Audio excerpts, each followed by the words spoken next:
All right, welcome back to another episode of the Black Bullion Show for goldandsilvertoday.com. Check that website out, everybody. All right, so I completely forgot to report on this yesterday, but it just happened, guys. We had the death cross happen yesterday with the 100-day moving average crossing above the 50-day moving average.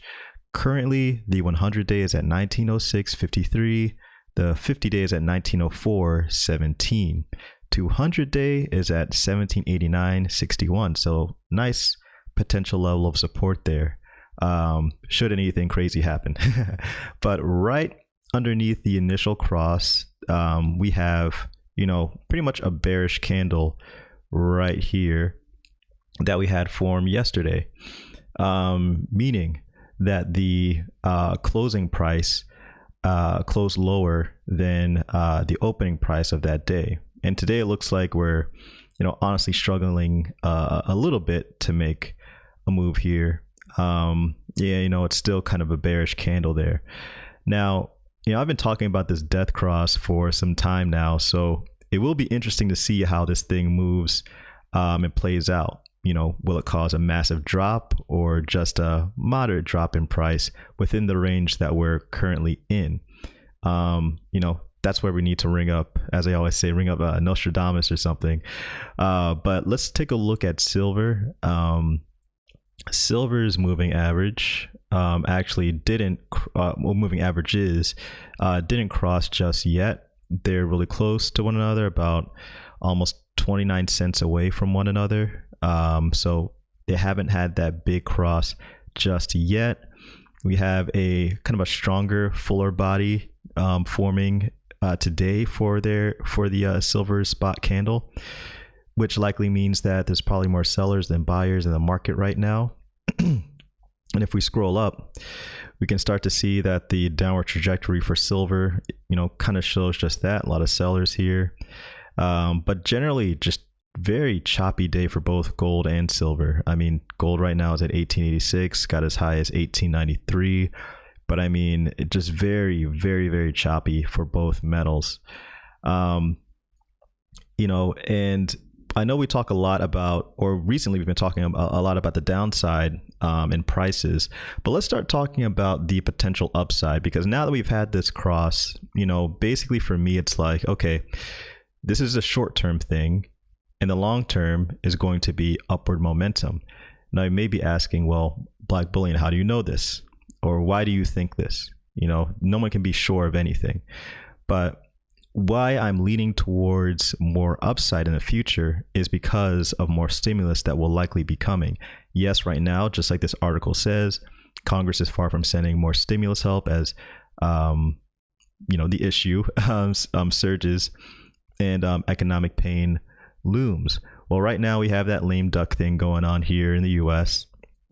Also, President Trump is, kind of contesting a little bit with the results of the election.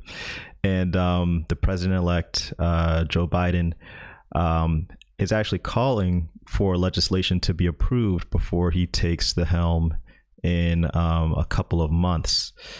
But I mean, honestly, it's, we have a little bit of a gridlock happening on Capitol Hill, and with, the lame duck, going on, the chances of it being passed in this current moment isn't favorable for near-term gold and silver prices. And as you guys already know, the more money that can be brought into the system, the better it is for bullion. We kind of almost at this point are living and dying by liquidity, and liquidity is one of the reasons why we've seen gold and silver prices track along with the growth of major US stock indices as well. They too live and die by the flood of fiat that's been being thrown into the system. So, with everything that's being held up right now, I wouldn't expect anything drastic as far as price fluctuation is concerned to really take hold and stick with gold and silver prices until we get that flood of fiat. Likely that'll be after Joe Biden takes the helm in January.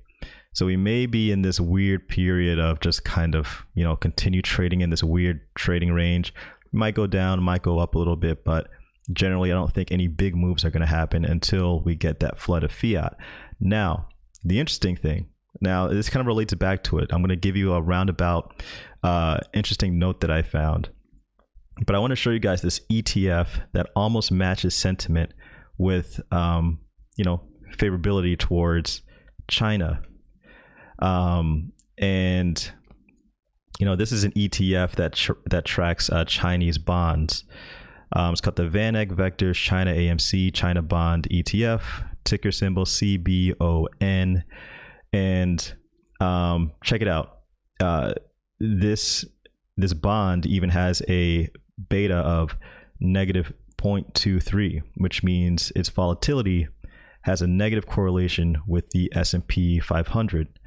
But take a look at the volume bars during the Obama administration. Actually, let me click on Max here so you guys can get the full view.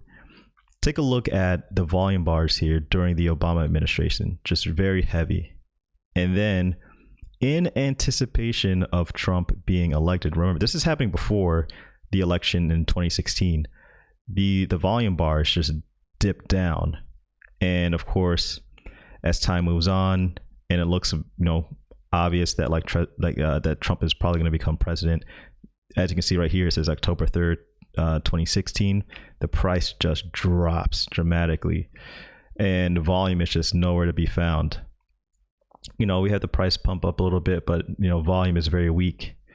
But take a look at what's happening here. This is April 13th, 2020. And, around this moment, you had a lot of people talking about, the flip of sentiment towards Joe Biden over President Trump after what we like to call here the Ronies hit. Remember they were saying polls and election betting websites are favoring the Joe Biden presidency. And as you can see here, the volume starts to increase pre-election. This is July. Take a look at the volume here. September, increasing and increasing and increasing. It's just going right back into this Chinese bond. So I say that all to say, it looks like large money, has been assuming, the presidency or what the results would be of the presidents of the election this cycle, and even in the prior cycle with the election of Donald Trump. Take a look at all this volume leaving. Take a look at all this volume rushing in. They always say the bond markets, and this is an ETF that tracks it, but they always say the bond markets kind of, precede, events that tend to happen later on. They're kind of like a crystal ball into the future. And, this is just funny to see like how, that sentiment still kind of holds true.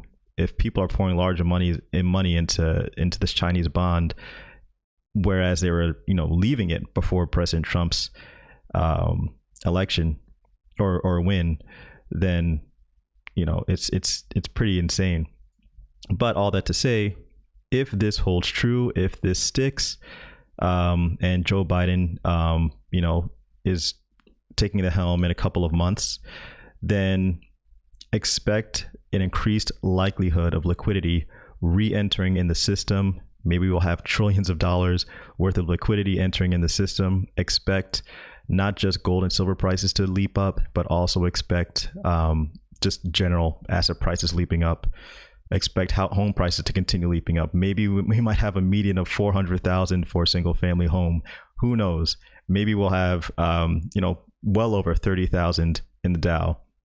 Who knows? But I just have a feeling that once we get that liquidity, it's going to be all hands on deck at the banks, and for the, for the pensions, pension funds, for the hedge funds and all of them.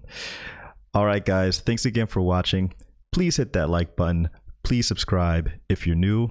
It's Black Bullion for goldandsilvertoday.com.